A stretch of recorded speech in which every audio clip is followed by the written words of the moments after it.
नमस्कार। प्रस्तुत है आज का चिंतन। चेहरे पर हंसी मनुष्य के सौभाग्य का चिन्ह है। प्रसन्नचित्त मनुष्य को देखकर सभी खुश होते हैं, स्वाभाविक रूप से उसकी ओर आकर्षित होते हैं। प्रसन्नता एक दैवी विभूति है। इसका आश्रय ग्रहण करने वालों के कष्ट संताप भाग जाते हैं। प्रसिद्ध चिंतक बायरन ने लिखा है, जब भी संभव हो सदा हंसो। यह एक सस्ती दवा है। हंसना मानव जीवन की उज्जवल पहलू है। तत्ववेत्ता स्टर्न ने कहा है, मुझे विश्वास है कि हर बार जब कोई व्यक्ति हंसता या मुस्कुराता है तो वह उसके साथ ही अपने जीवन की वृद्धि करता है। चिकित्सा शास्त्री डॉक्टर विलियम ने अपने प्रयोगों के आधार पर सिद्ध किया कि ठठाकर हंसने से, सदैव प्रसन्न रहने से पाचन संस्थान ठीक होता है, रक्ताणु वृद्धि करते हैं, स्नायु संस्थान ताजा होता है और स्वास्थ्य बढ़ता है। अन्य शोधकर्ताओं के अनुसार भी खिलखिलाकर हंसने पर मानसिक संस्थाओं का तनाव आश्चर्यजनक रूप से दूर हो जाता है। हंसने से छाती और पेट की नसें, मांसपेशियां विशेष प्रभावित होती हैं और सक्रिय बन जाती हैं। श्वास प्रश्वास द्वारा ऑक्सीजन अधिक मात्रा में ग्रहण की जाती है। शरीर के जीवन तत्व सक्रिय होकर स्वास्थ्य को पुष्ट बनाते हैं। जीवन के उतार चढ़ावों का विशिष्ट महत्व है। संसार में शायद ही कोई व्यक्ति ऐसा होगा जिसके जीवन में विभिन्न मोड़, समस्याएं, कठिनाइयां न हो। इन सब से हल्के रहने के लिए और बचने के लिए एकमात्र साधन हंसना होता है। प्रसन्न चित्त मनुष्य कठिन से कठिन समस्याओं का हल सरलतापूर्वक निकाल लेता है। यदि जीवन के हर क्षण को उलझनों में ही उलझाए रहें तो निसंदेह विक्षिप्त हो सकते हैं। हास्य प्रधान व्यक्ति जिंदगी की विषमताओं का सामना करते हुए जीवन संग्राम में विजय प्राप्त कर सकता है। महापुरुषों के भारी कार्यभार, संघर्षों से भरे जटिल जीवन की सफलता का रहस्य उनके हंसते रहने और मुस्कुराहट भरे जीवन दर्शन में छिपा रहता है।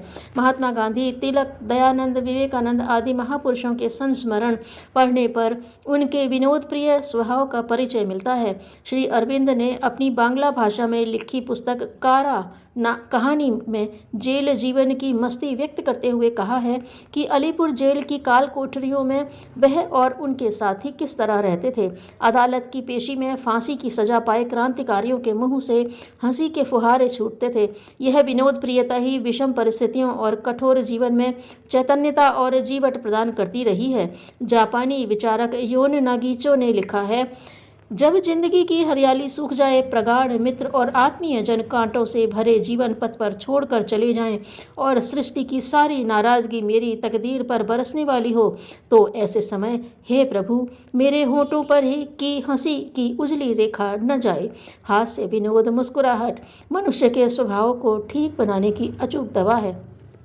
यह जीवन का सौरभ है। कुंदकली जब खिलखिला उठती है तो उसकी सुंदरता देखते ही बनती है। मनहूसों का दिल भी उसी ओर आकर्षित हो जाता है।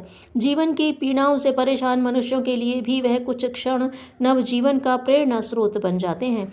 बच्चों जैसी मुस्कुराहट, हंसी, विनोद के संपर्क में आकर निराश नीरस व्यक्तियों का मन भी प्रफुल्ल से हो उठता है। मुस्कुराहट के क्षणों में दुख अवसाद भी तिरोहित हो जाते हैं। इमर्सन ने कहा है, वस्तुतः हास्य एक चतुर किसान है जो मानव जीवन पथ के कांटों, झाड़ झंकाड़ों को उखाड़कर अलग करता है और सद्गुणों के सुगंधित पेड़ लगा देता है, जिससे हमारी जीवन यात्रा सरल बन जाती है। मनोवैज्ञानिकों ने अपने प्रयोग, खोज और अनुभव के आधार पर यह सिद्ध किया है कि ईर्ष्या, द्वेष, क्रोध, उत्तेजना, भय, चिंता जैसे मनोविकारों से मनुष्य शरीर में जो विष पैदा हो जाता है, उसके शोधन के लिए हास्य एक अनुभूत प्रयोग है। जो हंस नहीं सकता, सदैव सोच विचार में लगे रहते हैं, मानसिक कुंठा जिन्हें घेरी रहती है, वे कई शारीरिक मानसिक रोगों से पीड़ित हो जाते हैं। जीवन के संघर्षों और कठिनाइयों में वे ही डूबे रहते हैं। जो उदास रहते हैं वह संघर्षों से उबर नहीं पाते और अपनी हानि करते हैं। हंसी विनोद का यह लाभ इस बात पर निर्भर करता है कि उसका आधार पूर्ण रूपेण शुद्ध, मुक्त और सहज हो। सर्वोत्कृष्ट अवस्था में हास्य आंतरिक प्रसन्नता, आत्मा के स्फुरण की अभिव्यक्ति है। प्रियजन के मिलने पर होने वाली आनंदानुभूति, प्रिय अवसर पर होने वाला हर्षातिरेक, आह्लादकारी भावनाओं से उत्पन्न हृदय का स्पंदन ही बाहर हंसी, मुस्कुराहट, प्रसन्नता, प्रफुल्लता के रूप में प्रकट होता है। इन स्थितियों में मनुष्य में प्रसन्नता, हंसी खुशी की धारा प्रवाहित हो उठती है। आवश्यकता इस बात की है कि हम उन परिस्थितियों, भावनाओं, विचारों में सदैव डूबे रहें जिनसे खुशी की धारा निरंतर फूटती रहे। दूसरी स्थिति में मनुष्य के हास्य विनोद का आधार दूसरे का पतन, नुकसान होता है। किसी का पैर फिसल कर सड़क पर गिर पड़ना, कोई नुकसान उठाना, भूल चूक कर बैठना, इस तरह के लोगों के हास्य विनोद का आधार बनता है। किंतु यह तामसिक हास्य है। दूसरे के अपमान, हानि पर प्रसन्न होना, व्यंग करने की प्रवृत्ति गलत है। यह मनुष्य के लिए लाभ की जगह हानि पहुंचाती है। दूसरों को चिढ़ाकर, खिन्न करके, दूसरों का उपहास उड़ाकर किया जाने वाला हास्य मनुष्य के लिए विपत्ति का कारण बनता है। द्रौपदी दुर्योधन के फिसल पड़ने पर हंसती थी। यादवों ने कुलगुरु की हंसी उड़ाई थी, लेकिन द्रौपदी तथा यादवों को इस हास्य के विनोद का जो मूल्य जीवन में चुकाना पड़ा उसे सब जानते हैं। कई लोग अपनी गलतियों को छिपाने के लिए झूठ मूठ ही हंसने का स्वांग बनाते हैं।